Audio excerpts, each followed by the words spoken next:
After wielding power for almost 25 years, this was Vladimir Putin's chance to show his people and the world how comfortable in power he still is. Facing over 4 hours of questions after almost 3 years of war in Ukraine. I have started joking less, he admitted. I've almost stopped laughing. But then his ice-cold composure returned.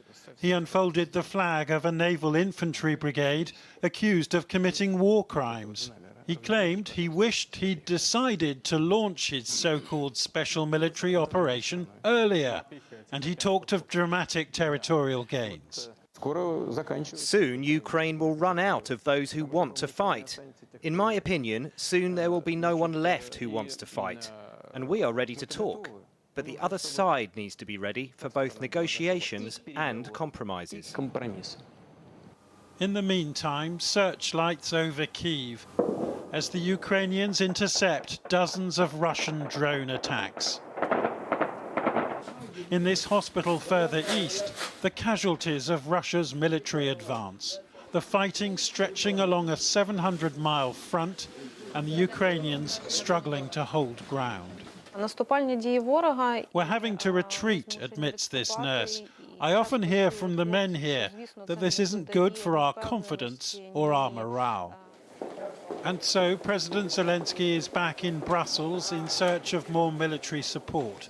Still talking of defeating Russia, but perhaps hoping above all that these European leaders can persuade Donald Trump not to impose a peace too soon, a truce which cedes territory to the man he calls crazy, Vladimir Putin.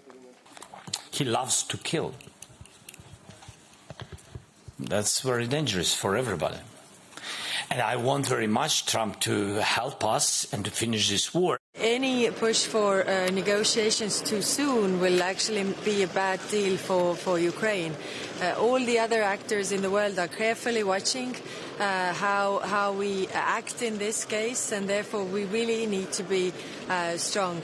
Syria shows us that Russia is not invincible, and we shouldn't underestimate our own power. Ah, Syria. What would Mr. Putin say about giving President Assad sanctuary?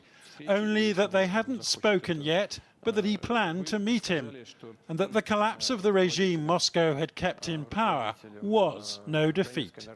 I assure you it's not true, and I'll tell you why.